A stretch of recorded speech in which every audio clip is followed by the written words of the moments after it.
পাই গৈছে যে এতিয়া লাভ জেহাদক কেন্দ্ৰ কৰি নাৰী নিৰ্যাতনৰ ঘটনা অতি উদ্বেগজনকভাৱে বৃদ্ধি পাইছে ৰাজ্যত।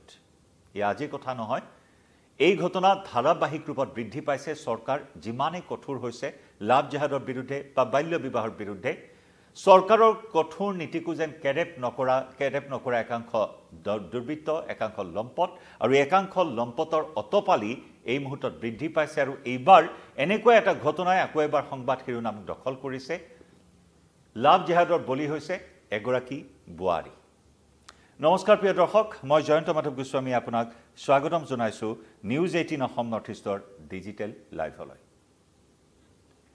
শেহতীয়াকৈ ৰাজ্যত কেইবাটাও ঘটনা সংঘটিত হৈছে নাৰী নিৰ্যাতনৰ। ইতিমধ্যে আমি প্ৰতিটো খবৰ জনাই আহিছোঁ। গোৱালপাৰা মহাবিদ্যালয়ত এগৰাকী হিন্দু ছাত্ৰীক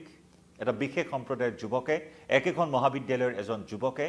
যৌন নিৰ্যাতন কৰাৰ চাঞ্চল্যকৰ অভিযোগ, তাৰ চাঞ্চল্য অব্যাহত আছে। তাৰ মাজতে কালিৰ দিনটোত গুৱাহাটীত এটি ঘটনা পোহৰলৈ আহিল, য'ত নেকি এগৰাকী শিক্ষানুষ্ঠানৰ কিশোৰী ছাত্ৰীগৰাকীয়ে ৰিক্সাত উঠি ঘৰলৈ আহিছিল। ৰিক্সাৰ পৰা নমাৰ সময়ত ঘৰৰ সন্মুখতে, পদূলিৰ সন্মুখতে ছাত্ৰীগৰাকীক যৌন নিৰ্যাতনৰ চেষ্টা চলালে এজন মিয়া যুৱকে। তাক লৈ চাঞ্চল্য। আৰু শেহতীয়াকৈ বজালীত পুনৰ আন এক চাঞ্চল্যকৰ ঘটনা সংঘটিত হ'ল। টিউশ্যনলৈ যোৱা দুগৰাকী ছাত্ৰীক দুই মিয়া যুৱকে বলপূৰ্বকভাৱে প্ৰেমত পৰিবলৈ হেঁচা প্ৰয়োগ কৰি যৌন নিৰ্যাতন চলোৱাৰ অভিযোগক কেন্দ্ৰ কৰি উত্তাল হৈছে বজালী। গতিকে এনেসমূহ ঘটনা সংঘটিত হৈ আহিছে আৰু তাৰ মাজতে প্ৰেমৰ প্ৰলোভন চতুৰালিৰে হিন্দু একাংশ যুৱতীক টাৰ্গেট কৰি আহিছে একাংশ যুৱকৰ এই কাণ্ড মুছলমান সম্প্ৰদায়ৰ যুৱকৰ একাংশ এনে কাণ্ডই এতিয়া ভাবাই তুলিছে সকলোকে। আৰু যুৱতীয়ে নহয়, এইবাৰ মহিলাও নেকি লাভ জেহাদৰ পৰা হাৰি নগ'ল। এগৰাকী ৰাভা সম্প্ৰদায়ৰ মহিলা, আৰু সেই ৰাভা মহিলাগৰাকীক পলুৱাই নিছিল এই লম্পট মুন্না আলী নামৰ এইজন যুৱকে। লম্পট মুন্না আলী নিজকে লাকি দাস বুলি হিন্দু পৰিচয় দি এগৰাকী বোৱাৰীক প্ৰেমৰ প্ৰস্তাৱ, প্ৰথমে মিতিৰালী, তাৰপিছত প্ৰেমৰ প্ৰস্তাৱ আৰু তাৰপিছত বিয়াৰ প্ৰস্তাৱ, এনেদৰে ফুচুলাই বোৱাৰীগৰাকীক এটা সময়ত পলুৱাই নিলে। পলুৱাই নি 4 বছৰ ধৰি ভাড়া ঘৰত ৰাখিলে এইগৰাকী মহিলাক। আমি মহিলাগৰাকীৰ ভাষ্য আগবঢ়াম আপোনালোকৰ সন্মুখত। আমি ঘটনা প্ৰথমে জনাই ল'ব বিচাৰিছোঁ। প্ৰথমে হিন্দু এই বোৱাৰীগৰাকীৰ লগত মিতিৰালী স্থাপন, তাৰপিছত প্ৰেমৰ প্ৰস্তাৱ আৰু তাৰপিছত দিলে বিয়াৰ প্ৰস্তাৱ, আৰু সেই বিয়াৰ প্ৰস্তাৱ দি এদিন পলুৱাই নিলে ৰাভা সেই মহিলাগৰাকীক, সেই বোৱাৰীগৰাকীক। বিয়াৰ প্ৰস্তাৱ দি ফুচুলাই হিন্দু বোৱাৰীগৰাকীক পলুৱাই নি নিজকে হিন্দু বুলি পৰিচয় দিলে। নিজৰ ঠিকনাও সম্পূৰ্ণৰূপে মিছা এটা ঠিকনা প্ৰদান কৰিলে। এটি হিন্দু পৰিয়ালৰ হিন্দু যুৱক বুলি নিজকে পৰিচয় প্ৰদান কৰি সেই যুৱতীগৰাকীক, সেই মহিলাগৰাকীক, সেই হিন্দু বোৱাৰীগৰাকীক, ৰাভা সম্প্ৰদায়ৰ মহিলাগৰাকীক পলুৱাই নিলে আৰু তাৰ পিছতে গুৱাহাটীৰ এটা ভাড়া ঘৰত প্ৰায় 4 বছৰ ধৰি ৰাখিলে মহিলাগৰাকীক। যেতিয়াই বোৱাৰীগৰাকীয়ে বিয়াৰ কথা কয় তেতিয়াই মাৰপিট হয়, তেতিয়াই চূড়ান্ত নিৰ্যাতন হয়। মাৰপিট কৰে যেতিয়াই বিয়াৰ প্ৰস্তাৱ দিয়ে, আৰু সেই বিয়াৰ প্ৰস্তাৱ দিলেই মাৰপিট কৰি চূড়ান্ত নিৰ্যাতন চলাই আহিছে যোৱা 4 বছৰ ধৰি। আৰু তাৰ পিছতে হঠাৎ নিৰুদ্দেশ হৈ পৰিল ভাড়াঘৰৰ পৰা মুন্না আলী ওৰফে, যি নেকি হিন্দু যুৱক বুলি লাকি দাস বুলি নিজকে পৰিচয় দিছিল। আৰু সেই লাকি দাস এদিন ভাড়াঘৰৰ পৰা নিৰুদ্দেশ হ'ল, আৰু সেই ভাড়াঘৰৰ পৰা নিৰুদ্দেশ হোৱাৰ পিছত চাংচাৰীৰ ঘৰত বিচাৰি ওলালেগৈ এই মহিলাগৰাকী বা বোৱাৰীগৰাকী। যেতিয়াই মুন্না আলীৰ প্ৰকৃত পৰিচয় ওলাল, মুন্না আলী যে হিন্দু যুৱক নহয়, এজন মুছলমান সম্প্ৰদায়ৰ যুৱক। আৰু তাৰ পিছতে চাংচাৰীৰ সেই মুন্না আলীৰ বাসগৃহতো পৰিয়ালৰ লোকে মাৰপিট কৰি বোৱাৰীগৰাকীক খেদি পঠিয়াই দিলে। ইমানেই নহয়, যেতিয়া গুৱাহাটীৰ ভাড়াঘৰত আছিল, সেই ভাড়াঘৰতো আনকি নিষিদ্ধ মাংস খুৱাবলৈও বহুখিনি জোৰ জবৰদস্তি কৰিছিল মহিলাগৰাকীক। এনেসমূহ চাঞ্চল্যকৰ অভিযোগ এই মুহূৰ্তত সন্মুখলৈ আহিছে। জোৰ জবৰদস্তি নিষিদ্ধ মাংস খুৱাইছিল মহিলাগৰাকীক, লগতে বিয়া পাতিম বুলি প্ৰলোভনেৰে অনা মহিলাগৰাকীক 4 বছৰ ধৰি বিয়া নাপাতি নিজ ভাড়াঘৰত ৰাখিছিল মুন্না আলী ওৰফে লাকি দাসে। বিগত 4 বছৰ ধৰি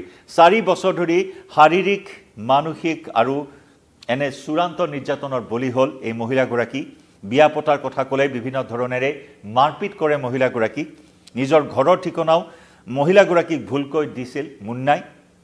মুন্না আলীৰ শেহতীয়াকৈ কিছুদিন নিৰুদ্দেশ হৈ থকাত চাংচাৰীস্থিত মুন্না আলীৰ ঘৰত উপস্থিত হৈ সকলো কথা ফাদিল হ'ল যে মুন্না আলী দৰাচলতে এজন মুছলমান যুৱক হিন্দু যুৱতীক মিছা পৰিচয়েৰে মিছা ঠিকনাৰে হিন্দু যুৱক বুলি প্ৰেমৰ প্ৰলোভন তাৰ পিছত বিয়াৰ প্ৰস্তাৱ এনেদৰে বিয়াৰ প্ৰস্তাৱ দি এইগৰাকী বুৱাৰীক পলুৱাই নিছিল মুন্নাই অৱশেষত মহিলাগৰাকীয়ে মুন্না আলীৰ অত্যাচাৰ সহিব নোৱাৰি জালুকবাৰী আৰক্ষী চকীৰ কাষ চাপিছে আৰক্ষী থানাত ইতিমধ্যেই গোচৰ ৰুজু কৰিছে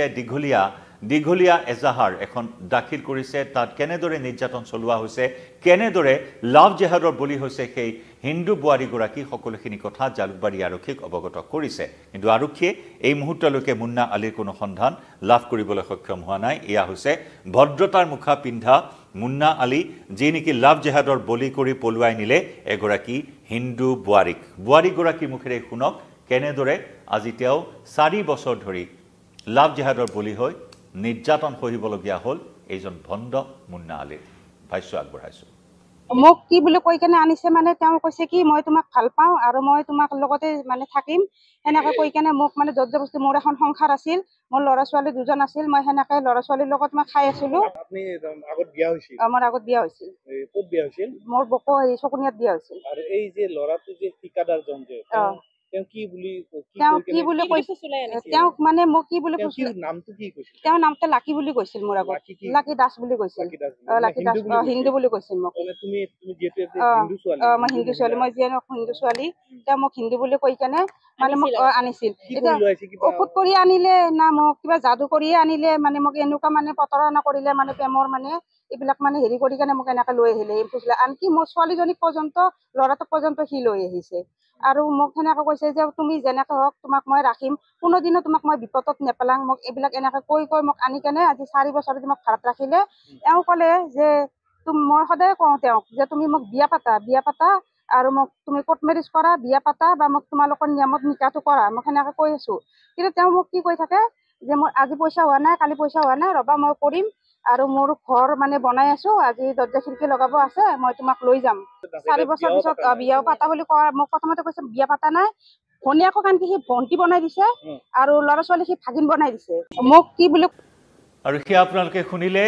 দুটি সন্তানৰ মাতৃ এই দুটি সন্তানৰ মাতৃক হিন্দু পৰিচয়েৰে পলুৱাই আনিলে নানানটা প্ৰলোভন দি আৰু এনেদৰে যেন এটা নেক্সাছ এই মুহূৰ্তত ৰাজ্যত সক্ৰিয় হৈ পৰিছে লাভ জেহাদৰ এই নেক্সাছ বিভিন্ন সময়ত এই লাভ জেহাদীসকলক ইতিমধ্যে আৰক্ষীয়ে জালত পেলাইছে কিন্তু তাৰ পিছতো এনে ধৰণৰ কাণ্ড কাৰখানা কমা নাই য'ত হিন্দু মহিলা হিন্দু যুৱতী কেৱল যুৱতীয়ে নহয় এতিয়া বোৱাৰীসকলেও হাৰি যোৱা নাই এনে লাভ জেহাদীৰ কবলৰ পৰা য'ত নেকি বিভিন্ন প্ৰস্তাৱ বিভিন্ন ধৰণৰ প্ৰলোভন তাৰ পিছত প্ৰতাৰণা আৰু তাৰ পিছত এই দশা এগৰাকী মহিলাৰ কাষ চাপিল আৰক্ষীৰ এতিয়া ন্যায় বিচাৰিছে এইগৰাকী মহিলাই কাৰণ ঘৰ সংসাৰ এৰি থৈ আহিছে এটা নতুন সপোন দেখুৱাইছে আৰু সেই সপোন দেখি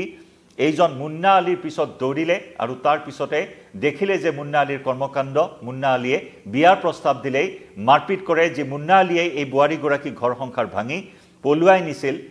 আৰু সেই মুন্না আলীয়ে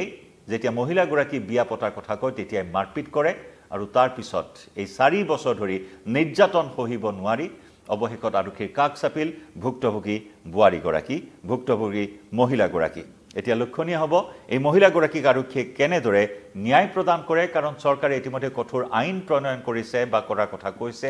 লাভ জেহাদৰ বিৰুদ্ধে গতিকে এই লাভ জেহাদ এই নেক্সাছটো সম্পূৰ্ণৰূপে নিক্ষেপ কৰাৰ ক্ষেত্ৰত প্ৰশাসনে অনাগত সময়ছোৱাত আৰু কি কঠোৰ পদক্ষেপ গ্ৰহণ কৰে সেয়াও হ'ব লক্ষণীয় আমি পুনৰবাৰ ভুক্তভোগী মহিলাগৰাকীৰ ভাষ্য আগবঢ়াই ডিজিটেল লাইভৰ পৰা বিদায় লৈছোঁ